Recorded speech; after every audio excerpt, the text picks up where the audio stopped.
Ladies and gentlemen, welcome back for another conversation with the one and only, the sought out speaker, connector, communicator, brother, father, many titles this man wears, Dr. Kelly Flanagan. Welcome to the show. Also disappointing husband. Disappointing husband is my main title. Hey, I just want you to know. Yes. Well, I needed to tee you up so that you could be vulnerable about your own shadow sides. Oh my gosh. Can I seriously tell you something? Yeah. Last night, we're at the kitchen or at the bathroom sink getting ready for bed. And I say to my wife, I feel like you're not talking to me. And she says, I'm not talking to you. And I just start cracking up. She goes, why are you laughing? I go, because I led the Front Row Dads marriage summit this spring. And I started off by telling them that it was a hard day to lead a marriage summit because when you walked out the door, I said, I feel like you're not talking to me. And you said, I'm not talking to you. And so here we are 6 months later. That's right, man. Place. That's right. So anyways, disappointing husband amongst other things. In the spirit of just being open right from the get-go yesterday, I was so on fire in the morning. We had our band practice, right? With Tim and Hal and Justin, and we have this great conversation. And then the day it's just moving. It's great, get a little workout in, all the things that are happening. It's like all the stars that are aligning. And then towards the end of the day, it's like the wheels fell off. It was like the universe was like, you think you got this all dialed in? All right, here's a couple curveballs that come your way. And I was going to bed, just closing my eyes saying, wow, it's amazing how in life in general, but as a father, a husband, when all these dynamics are at play, how fast you can go from feeling like you're on top of the world to within a few minutes feeling like you're being crushed by it. Absolutely. Yeah.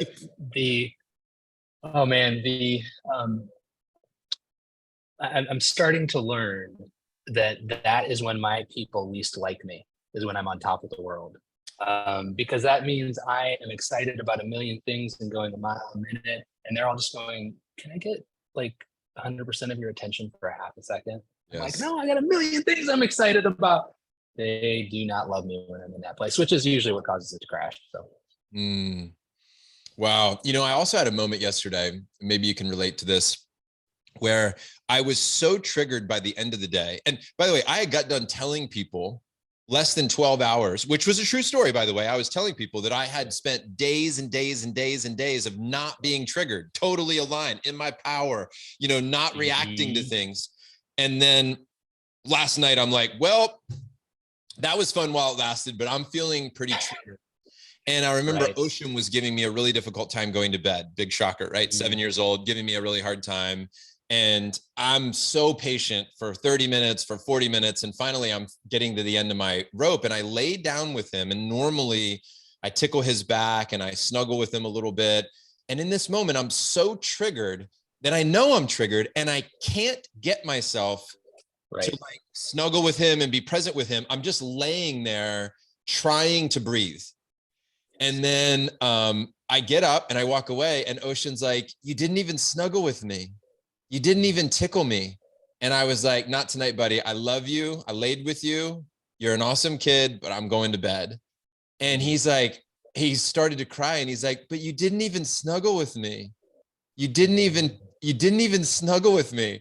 And dude, I was so conflicted in my heart between taking care of me and taking care of him and showing up for him and showing up for myself. Like I felt like I needed to cuddle myself in that moment. I needed to snuggle with me because I was just going off the rails. And you know what it reminds me of? And you and I've talked about this. We talked about Will Smith and we talked about his book. And, and one of the things he got to that point where he was breaking and he was in the gym. You remember that? And somebody wanted his autograph and he said no.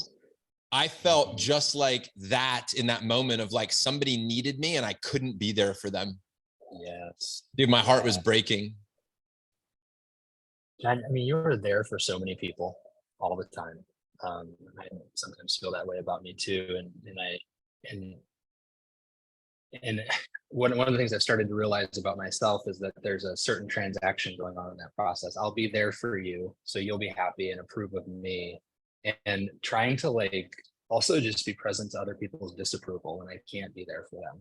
and to sort of say it's okay for you to be unhappy with me right now, because I don't have what it takes to show up for you right now. Yeah. But that's hard to do when you're in the middle of triggered as well. I had a moment this summer where I told my wife, she just said something, and I was like, I'm really triggered. I'm gonna go lay down in the other room, take a few breaths. I'll come back when I'm ready to talk. It took me like a day and a half, of like constant work to get back open. So Yeah. we do have to make that space for ourselves. We can't expect ourselves to be superheroes and just open up right away. Yeah. Even for the kids. Yeah. Yeah, absolutely. Well, I'm glad we started there, so people know that we're facing these challenges ongoingly. And as somebody in your position, where people come to you regularly for advice, that it is always refreshing to know that you're having a human experience, because you are looked to. You are expected in some cases to hold space for people and to have the story and the solution and the strategy. Like, they lean into that. They're like, who's going to know? Kelly will probably know. That's a lot of pressure. I learned a while ago that if I don't start out any interaction where I'm supposed to be an authority from my truth, then I'm starting out from my ego and the need to be the authority figure. And it's not always disastrous, but it's never what it could be, And so, thanks for being a safe place for me to start out with my truth. Always, man. Yeah. That's my favorite part about our relationship and what we're attempting to build, what we are building in Front Row Dads. We have that. Safety's been the word of the year, man. I never would have told you that would have been the word of the year, but safety's been it for me. Exploring how and why I don't feel safe. And one of the biggest breakthroughs I had with Tatiana was when I explained to her, there are parts of our relationship, there are elements, there are places in my heart where I don't feel safe with her. And that really hit her hard when I said that. I never said it in those words. Or if she'd say, what do you think? And I'd say, I don't feel safe to tell you what I think. That, like, I just had a buddy tell me the other night, went out for a walk with his wife. She's like, what is it that you wanted to tell me? He said, I just don't, it's precious. And I don't know if I feel safe sharing it with you. And it went south pretty quickly. Yeah, dude. That's hard for a person to hear that they're not safe. That opens up a lot. That opens up a lot. That can be really painful. Well, all right. Maybe there's a tie in here. If I could talk about feeling safe, hiding, unhiding. I've been wanting to get to this. So here's my good, not so good. I don't know. Well, let the listeners vote of my transition here. You got a book that came out. I'm pumped about it. I'm a big fan of your writing style. Anytime a book comes out, I want to talk with you about it. And so our audience, our members, they certainly know about Lovable, which is where the whole journey started with me. It's a book that I've not only listened to, read, listened to again, hear people bring it back into conversation repeatedly. That's when you know that you have this beautiful work that is going to be around for a long time, which that book will. But you did something special here recently. You took on a new project. How are you feeling, man? Tell us about it. Tell us about the book. Tell us about how it's going right now. Book launch mode is not an easy place to be. So, dude, you start wherever you want, however you want to unpack this, but I want to hear all about it. Well, I've been in denial, I think, about something for a long time, which is that at my heart, I'm a storyteller. I just love to tell good stories and stories that sort of reach into people's hearts and transform them. Because when we're talking about ideas, it engages the head, but when you're listening to a story, hearing a story, it engages the heart directly. And so I've been wanting to do that for years, which is why I think Lovable is just one story after another, followed by a teaching, and then another story and a teaching. And then I wrote True Companions and published it.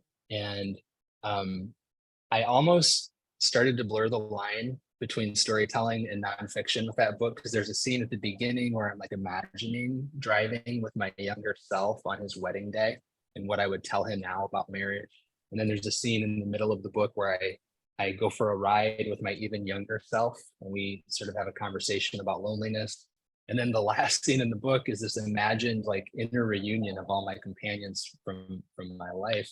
And so in hindsight, it's like there's this part of me just being like, I want to imagine things and tell stories that move people and that they don't have to actually happen to me. And so my imagination was sort of taking over. And a few friends told me after True Companions, we love the story. The stories in it are what struck us the most, even more than the teachings. So through a wild series of events, which I don't have to detail in much detail, my publisher said, we're interested in a fictional book from you about the ideas that you're thinking about right now for your next book. And after resisting it, which is wild, right? The thing you've always really wanted to do, and now someone's saying do it. And what do? Like resist it, because it actually matters, right? Because if this doesn't work, like it's really gonna hurt. Totally. Resisted it for a while. Eventually wrote and published The Unhiding of Elijah Campbell. And absolutely fell in love with the process of writing a novel. So and I've got another novel 90% done, and it has just been the greatest joy of my life to sort of like, for me, one of the biggest lessons that came out of shifting from nonfiction to fiction was, with writing nonfiction, you're in a lot of control. Like, you know, the message you're trying to communicate, you know what you're trying to get across, you're sort of engineering the trajectory of that. It feels like you're very much in control. But with writing fiction, you have a basic sense of what you think is going to happen. And if you want it to be any good, you have to release control completely over what starts to happen, what the characters start to do, the things that they start to say, where they want to go. And so I had this moment in writing it where I was like, I was resisting that so much. Like, oh wait, like if he goes and does that, the whole rest of the book I have to replot because it won't work anymore. And I had this moment of like, if I have to control the characters, the fictional characters on the page, how much am I trying to control the real people in my life? Like, if I can't tolerate the fictional characters on the page doing what they want to do and becoming who they want to become, how much am I also not letting the people do what they want to do and become who they want to become in my life? And it has been an eye-opening sort of exercise to be attending to that, especially as I've got a 19-year-old who just moved into Chicago and is foregoing college to chase his dream of being a stand-up comedian. And I'm like, that's great. Oh no, what are you doing with your life? You know, kind of releasing control in this huge transitional moment. So that's been powerful for me. It's been a powerful personal transformation for me to watch myself release some of that control when I didn't even realize I was doing it. And how much of that also shows up in our internal, the characters that we carry with us each day? How much do we tolerate the development or the existence of these characters within us? That version of John Vroman that I don't necessarily, he might not be my favorite part of me, but dude, he's there. You know, the officer Vroman who wants to regulate the roadways, Yes, the officer. I like that. Yeah, like Officer Vroman. That's he got a nickname a long time ago, man. And he shows up occasionally where it's my job to make sure everybody knows how to drive on the road. So, and where I'm at in my journey is that, you're exactly right. The initial instinct when we start to realize we have a lot of versions of us, and past versions of us, younger versions of us sort of gathering in there, the temptation is to want to control, eliminate, sort of categorize and say, well, you're good, you're bad, less of you, more of you. But really, the discipline is about welcoming all of those parts. They all need welcoming. They all need to be invited in. They all need to be considered. And then, I actually had somebody, one of the launch team members say in one of our launch team meetings here a couple of weeks ago, more and more I'm convinced you can't let go of your past, but you can learn to dialogue with it. And that is what this book is about. It is about learning how to dialogue with those earlier versions of ourselves, dialogue with our pain, dialogue with our past in a way. Entrepreneurs, which comprise a huge part of our brotherhood, one thing I've noticed is that entrepreneurs are future focused, right? They are creating a future, and they don't like to think about the past. They feel like thinking about the past is a waste of time. They're going to get bogged down in the past. And this book is about how do you dialogue with your past, not get bogged down in it, but dialogue with it in a way that helps you to transform your present and your future in a more powerful way, a more efficient way. So the first line of the book is the past is behind us, but it is also always within us. So if we think we can let it go, we think we can jettison it, we think we can ignore it, we're going to get surprised at some point because it's within us and it's always sort of trying to push its way into the present moment. Now, I mean, that's a beautiful opening line. And I could hear somebody in their head saying, oh, I got to read that book. Like when you say that, I could hear them repeating to themselves, that's a book I want to read. How else might somebody identify that's a book I want to read? So many books to read, so many options, but where might somebody be in their life? What might they be desiring or wanting to explore that would say this is a book they could pick up? I was thinking about this because I would say there's a dozen meaningful themes in this book. And I was thinking, like, what are the most themes for our frontal dads? I think that is one of them. The past is behind us, but it is also always within us. I think for those of us who are so future oriented, slowing down and learning how to integrate our paths with our journey is really important. I think another one, lovable is about shame. It's about the way shame impacts us and how we begin to start to form a second self, a false self, an ego to protect our shame. One of the things I've been convinced of in the 5 years since Lovable came out is that the most obvious way that we feel shame in any given moment is the urge to hide. If we ever have an urge to hide who we are or something that we are doing, we can be confident that shame is afoot. And so this is a moment in which we are going to go into deeper protection through our hiding, or it's a moment in which we are going to heal a little bit more, come out into the light, watch shame dissipate, and become more authentic in our relationship. So this book at its core is about watching for those moments where you have an urge to hide and beginning to understand what that's about, what that shame is that's underneath that, and how to get some freedom from it. And would you say there's an element of hiding that's probably a good thing? Like, and how do you know when you're just biting your tongue going, I'll just hold on to that for a minute, because sometimes silence is golden. And when am I really hiding, and how do we navigate those?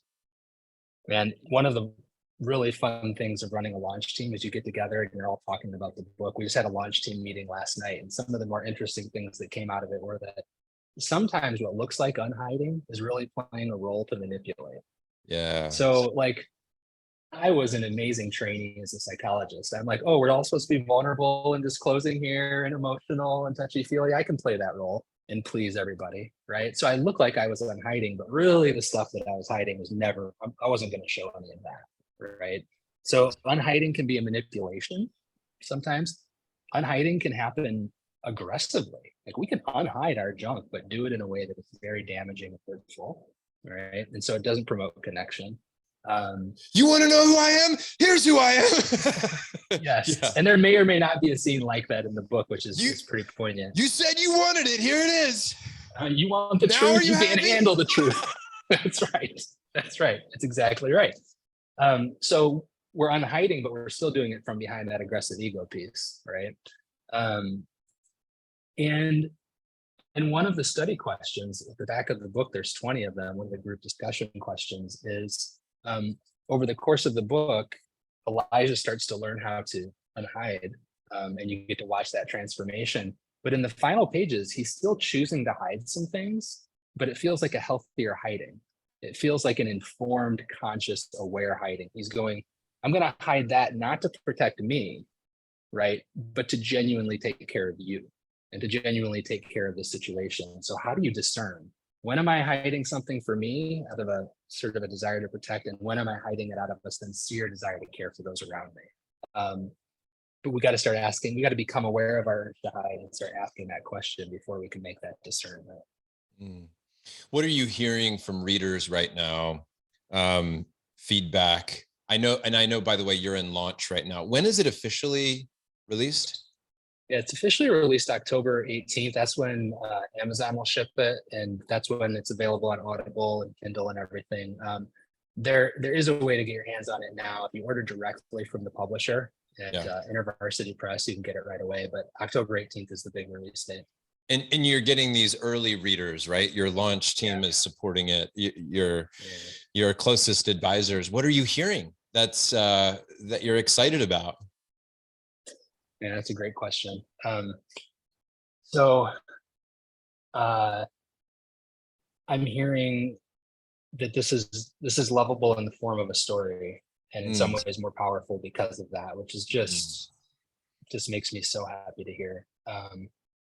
I'm I'm hearing from this is so the hope in anything that I write, whether it's lovable true companions or unhiding of Elijah Campbell, is that I'm tapping into something that is so human and universal that we can all relate to it, right? That it's not just Kelly's stuff, it's mhm. all of our stuff.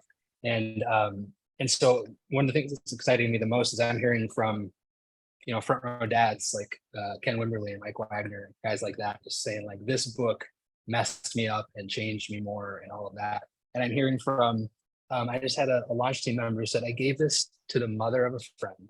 She's 95 years old. She read it and she felt moved to share some things with her daughter that she hasn't shared with anyone in her whole Oh, life. yeah. And there's some healing happening at the end of her life because Oh, of this book. yeah. And so, us dads, 95-year-old, great grandmothers, it's sort of tapping into something universal and human that gives us permission to go, oh, like crap, I do hide. And that's Mm, okay. Like I don't need to be, if shame is what drives us to hide, and then we're ashamed of the fact that we're hiding, we're going to need to hide some more, right? yeah. But if we don't need to be ashamed of the fact that we hide, if we can understand in the context of a story that that's part of being human, and that shame is lifted, then we can sort of step out into the light with some of the stuff we're carrying. So I'm thrilled to be hearing stories like that. Someone said something that was stuck has been stuck in me for 30 years. It's not stuck anymore. So Mm. my pain was sort of bottled up and it's flowed, and I don't have it anymore. It's gone. I feel a lightness. I feel a joyfulness. So those sorts of things just, um, you know, that's as good as it gets. You know, I'm I don't know that I have a question in this. I more have an observation of what's going on inside my head and heart as you're talking about all this. Is I'm having these thoughts and memories and feelings pop up over the course of the last year as it relates to Mm, unhiding, right, or revealing, or expressing yourself. Like, what does it mean to be fully mm, expressed? Right. This, it to me, has been a large part of the conversation that I've been involved in, both internally through a journal, through contemplation, but also with others, about how much do you unhide, how much transparency, at what mm, level, and how much am I unhiding and putting out as a reveal, or to mm, myself and to others, and then how quickly can I move into driving forward, maybe more of a masculine, do something with that information. um, mm, and one thing that popped up for me, I'm not sure that this relates, maybe it's just an excuse for mm. me to talk about naked people, is I was talking to Tatiana about nudity, about being naked. Mhm, Funny, because prior to starting recording, like we were talking about another scene where nudity was part of this experience. And I've always been, I have some level of uncomfortableness with nudity. mm, I mhm, do. And I mean, we could spend a whole session unpacking that, right? But Tatiana sent me this song this year, and it was, the mm, lyrics had to do with, I'm not taking my clothes off so that you'll notice me. Like, let's say you're at a beach and you're, taking your mm, clothes off. I'm not taking my clothes off so that you notice me. I'm taking my clothes off so that I can heal from the shame of my body. mm, So I'm not doing this for you, I'm doing this for me. And mm. I thought, how many times, when because I just think about unhiding as like, we hide ourselves with our clothes, as an example. and Yes. and when you unhide yourself, there, part of that is you're doing it for you, not for other people. Like, if I revealed a Mm, story to you, I might do that to try to help you, or to relate to you, or for you to like me more because I'm being vulnerable. I could also just share the story because I'm doing it so that I have the courage to say it out loud. mm, I can speak these words and not necessarily hold them, but reveal them. And in doing so, it's not about you and how you'd respond to it, but just so that I could say it. right? Just so that I can the reveal that. one of the legitimate negative reactions to that first letter I wrote to my daughter from the makeup file was I said something in it like, the world will tell you to take your clothes off, but leave them on, right? But take your gloves off, was sort of the line. And I had a lot of women reach out to me and be like, don't mansplain to your daughter that, how much clothing she should wear. And I think you just explained beautifully why, right? Because that's me saying to her, keep your clothes on to help all the other men around you behave properly. But her decision about how much she will or will not wear might be an expression of her sense of worthiness and her lack of shame, right? Her lack of hiddenness in a way. So I think you just explained that really beautifully. Yeah. And also I want to say that from your side as a father and as a man, and having been witness to, and I already know the answer because we all get witness to this, is like the predators that in an unhealthy way want you to take your clothes, right? Like they want you to take your clothes off so they could exploit you. They want to take advantage of you. They want to market in an advertiser, right? They want to market your body and make money off of you versus the individual revealing themselves through this beautiful act of like, I'm proud of myself and my body. Two very different things. And so from the Papa Bear there, I can understand why you would say what you were saying. Well, and she was 3 at the time. Yeah. So more and more, she's telling me these days they don't have a right to speak into those things. But back then, she was still listening. Right? Yeah, so, but you give a perspective to it, and that was your truth in that moment, and I think that's great. Yeah, and it's still obviously what I hope from the perspective of a protective father. But I love what you're saying about, there's no physical nudity apart from psychological nudity, right? And we can feel this, like when we are in a room alone looking in a mirror, some part of us we don't like, we can feel that urge to hide from ourselves. It's pretty remarkable. So hey, there was something you asked about, sort of why this book for some people. Yeah. And I just got done listening to your podcast interview with Daniel and the podcast about agreements. And that podcast episode in relationship to this book helped me realize something else.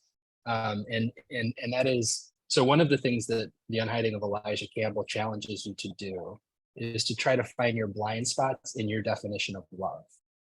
Like, what do you look at as love? And you just go, yeah, that's love. That is love at its purest. But then you later realize, oh, actually not.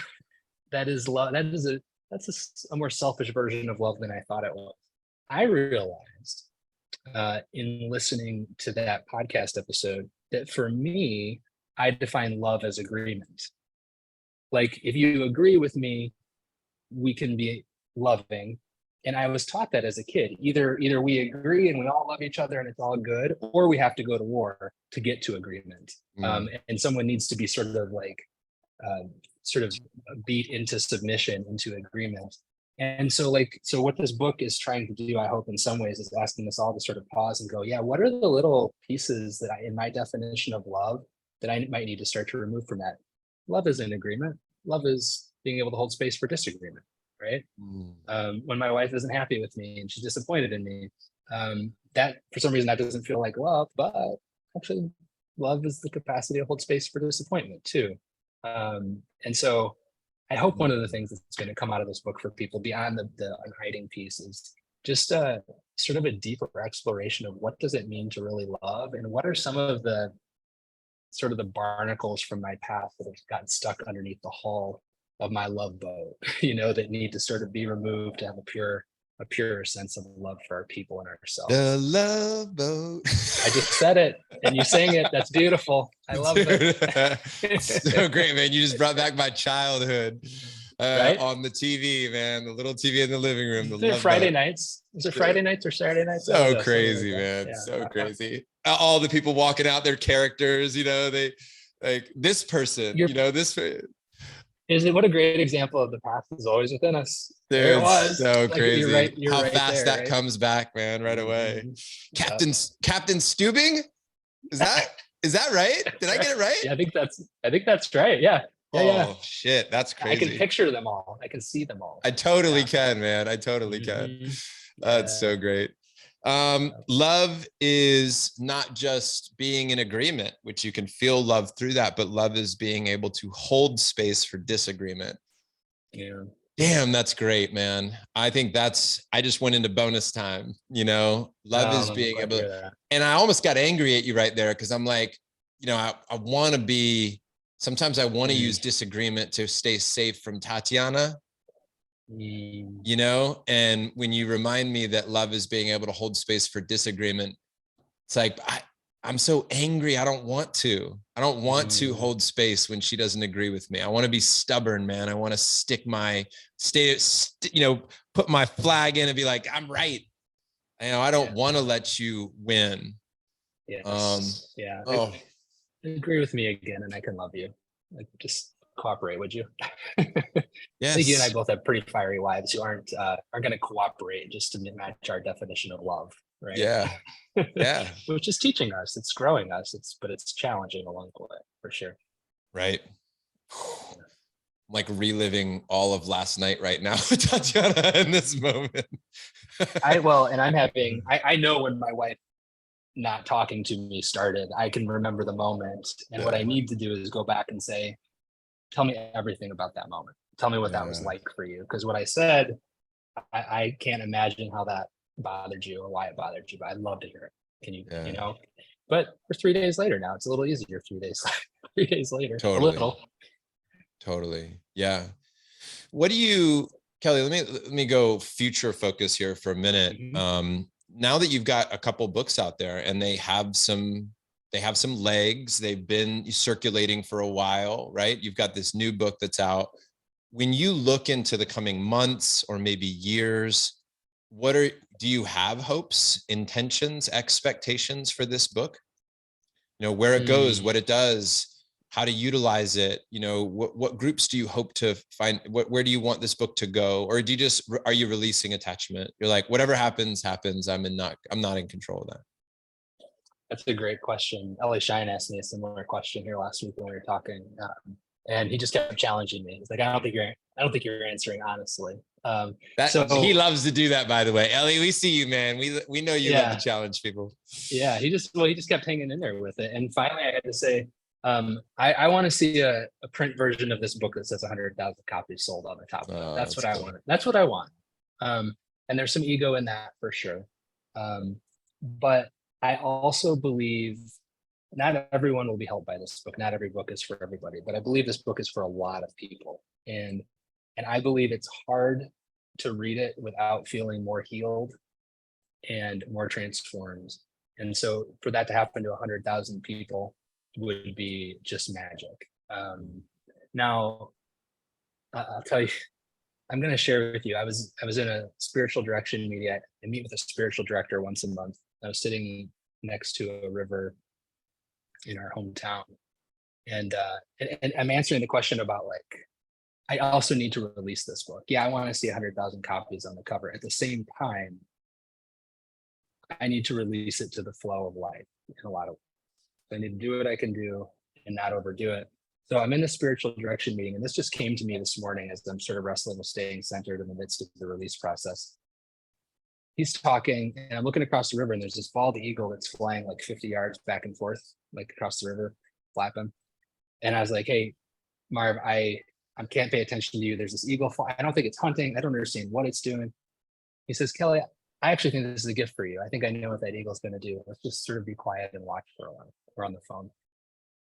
So I'm sitting there and I watch, and all of a sudden the eagle just quits flapping its wings and just wings wide, and it starts to corkscrew upwards. And it corkscrews without ever flapping its wings once, so high that I could barely even see it. And so I tell my spiritual director this, and it's like, Kelly, you think you need to flap your wings all up and down the river to get where you want to go. But the eagle knows that there's a flow here. There's an updraft right in this space. And what you need to do is learn to just sort of stay present to and search for the updraft. And you'll go higher on that draft than you would ever go under your own energy or resources, right? So that image for me has been a powerful one, came early in the summer. And so I've been watching for myself flapping my wings too hard.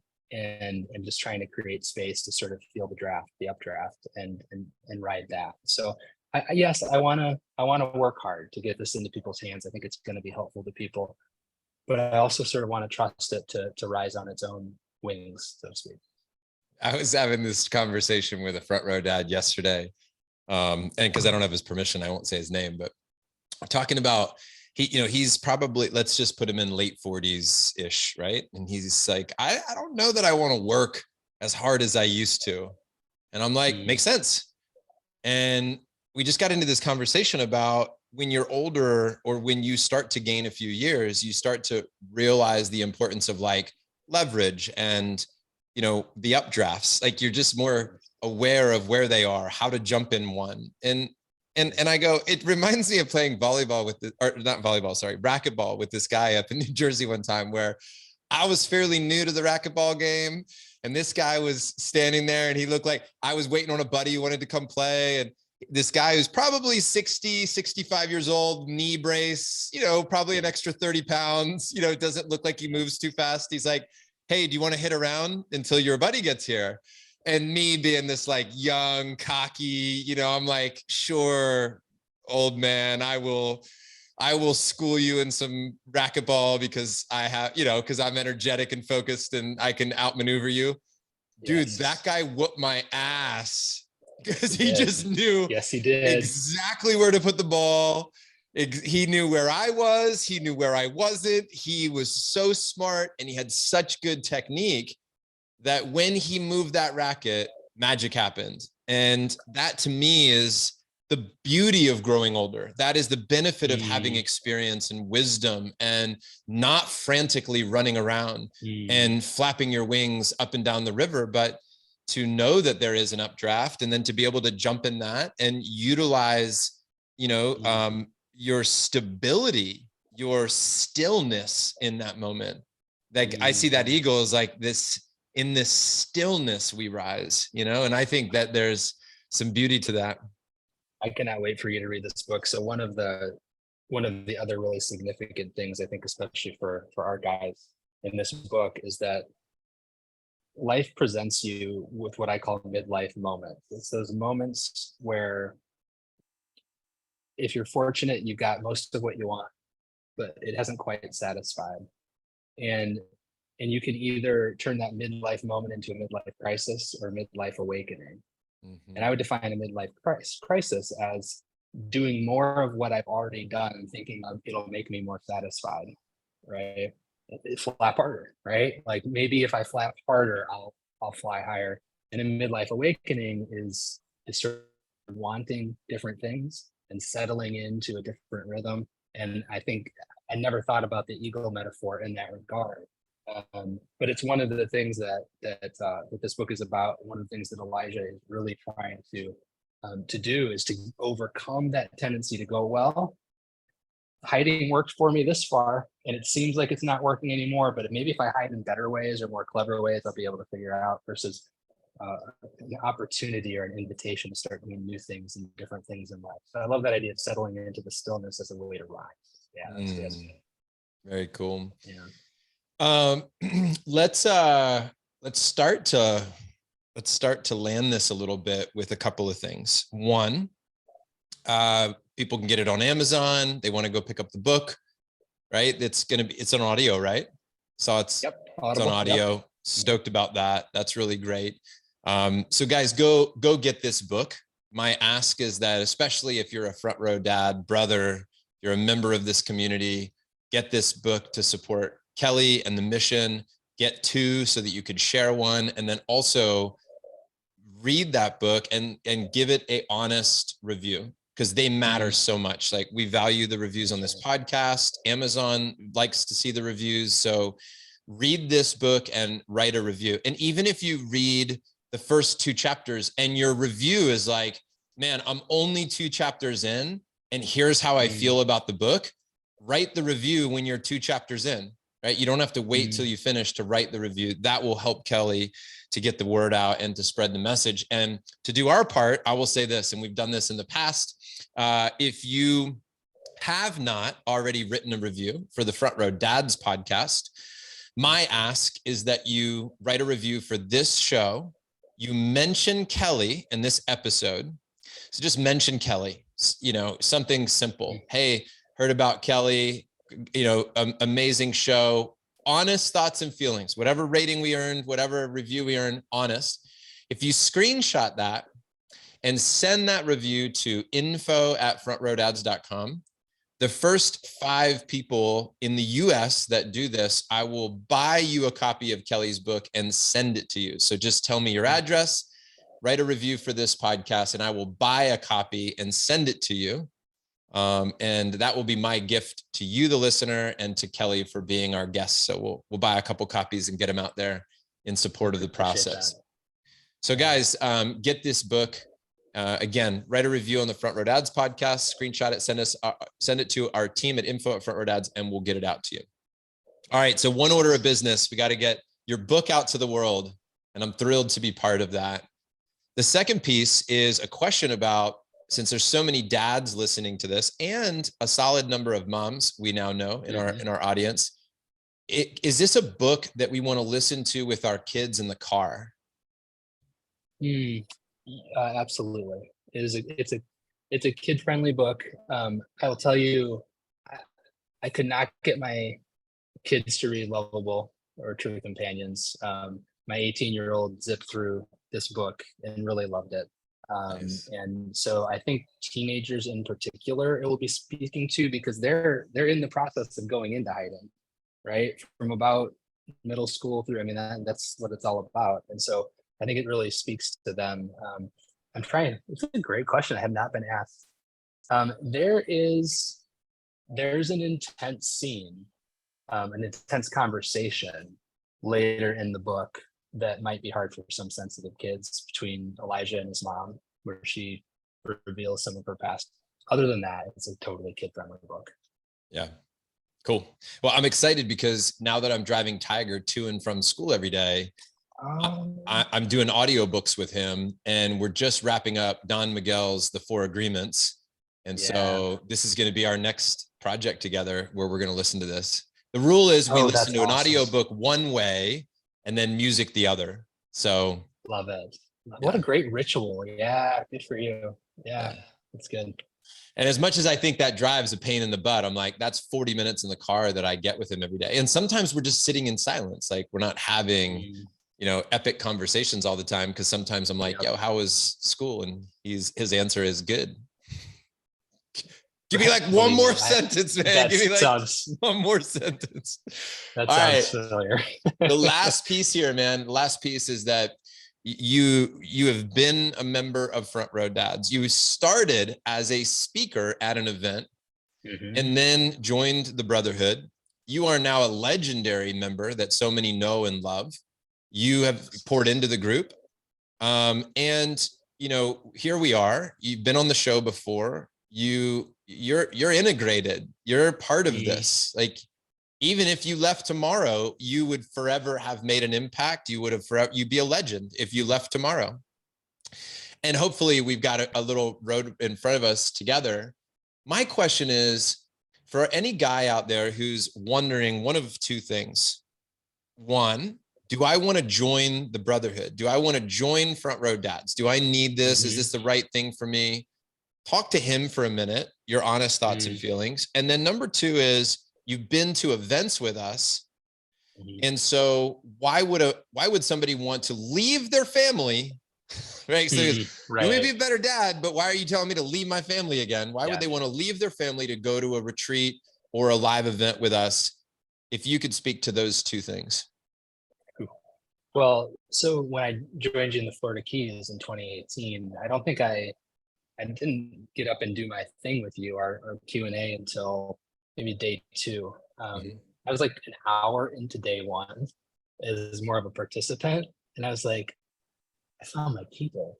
Like, I didn't know other guys existed like me in mass. I thought maybe I'd run into a guy here and there in my life, and I'd probably put too much pressure on the relationship because there was such a synergy.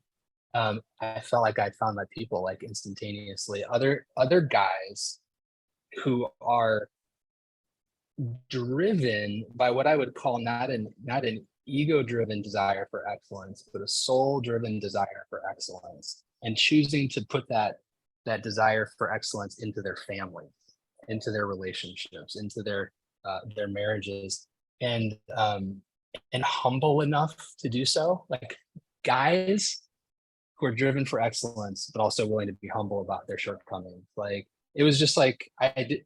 Here they are. Finally, I've been waiting. Probably at that time I was probably 42 years to find these guys. So for me, it was instantaneous. My encouragement to anybody who's sort of contemplating it is put yourself in one of these events. And it's so funny. You did not put me up to this, but Front Row Dad Live is coming up, right? Put yourself in an event with these guys. You cannot describe it in the same way I can't describe the real impact this book is going to have on anybody until they read it. You can't describe the impact that being with a group of guys like this is going to have on you. You'll feel like you're home. You'll feel challenged. And then I remember you released this from that first retreat saying, show back up at home in a way that makes sure people want you to come again. Yeah, right? That's right. And I've always loved that about the retreats too. You will come back prepared to show up into your spaces in a way that they'll go, oh, let's send them off to another one in 6 months, right? Yeah, totally. So I love all of that about our gatherings. Yeah, that's great, man. Thank you so much. Appreciate this conversation. Was looking forward to this all week. I just knew that we would find a quick flow and we would share stories and we would talk about our missions and how they're helping people. And that's exactly what happened here, man. Just effortless conversation with you that is always rich with the stories that we're truly living through. And then also some aspirational elements of this, of like, there's a feeling of who do we want to be and what do we want to see? And hey, man, that 100,000, 100,000 readers, 100,000 books sold, right? You know, what I like to think about in moments like that is, what number is beyond that number? When you see 100,000 books sold, you have to imagine then how many people, they not only bought the book, but they handed it to somebody else or they told somebody. Yeah. And then I like to think, and like in our vault in Front Row Dads, we have 300 members, but then next to it, it says how many kids are being impacted. And one of our new guys said, when I saw that number of how many kids are impacted, that gave me chills. And then I think, man, how many men will read the Unhiding of Elijah Campbell, be more revealing to their children, more revealing in their families, more transparent, more open-hearted with their kids. And that doesn't mean you become a wuss. That doesn't mean you're a wimp. That doesn't mean you've got no spine. That means that you're finding strength in the vulnerability because there's a knowing of who you are and who you're not. And that transparency and that revealing allows your children to develop more strength. And if they develop more strength, what happens in a couple generations? If those kids have kids and those, like, you start to see this impact of, like, when I see 100,000 books sold, I think 1 million people, an infinite amount of people and the trajectory of their lives altered because one person decided to pick up that book. And I would also say this to somebody who's listening. I don't believe that there's a mistake that you're listening to this podcast right now. So if you're wondering, well, what books am I supposed to read? There's so many books, there's thousands of books. I go, but you're listening to this show and you're hearing this for a reason. So here's your sign, right? Like, go get this book. Like, here's your sign. We're telling you, there's a reason that of all the places you could have been, all the things you could have been listening to, you're listening to this one. Yes. There's no mistake in that. Do you know when you're going to release this? ASAP. Actually, so ASAP. I should say one other thing too. If you are thinking about going and grabbing a copy of the book, as John just said, you'd be crazy not today. If you order the book before October 21st, the Friday of release week, and you go to unhidingbook.com, and you submit your pre-order information there, you're going to get entered into a drawing for 2 free tickets to my 2023 retreat weekend at the end of September of 2023. And that's a huge value. So would love to see a Front Row Dad win one of those, or those 2 tickets. That's awesome. So I'm looking at the calendar now. I think we can drop this, and we'll see if you're listening to this, if this actually happens. But I think on the 19th, we can get this out there. So that would be perfect timing, because the book will have just went live, and that still gives them the time to do that. So perfect. Thank you, brother. Really appreciate you. Last words from you. Where should people go? What should they do? Give them an action. Yeah, unhidingbook.com will take you to my website. You'll get that access to the pre-order bonuses for a few days. You will sort of be in my ecosystem at that point. You can check out old blog posts and that sort of thing. You can sign up for my mailing list, which will give you access to offerings and that sort of thing. But more than anything, most of the guys, many of the guys who are listening to this, some of the women, when you were just describing this book finding its way into the world and having exponential impact, I just think of every person involved in this brotherhood and what the good things that people are doing in the world with good hearts, and just how all of that is being multiplied by our brotherhood and togetherness. And I'm just grateful for all the guys who are listening. Man, thank you so much again, brother. See you in a little bit, couple weeks. Where am I at? Yep. Couple weeks. See you in a couple weeks. Much love to you and your family, brother. Much love. Likewise. And so excited to get my hands on the book. And when I'm done listening to it with Tiger, I'll fill you in. I'd love to talk to you about it. It'd be great, man. All right.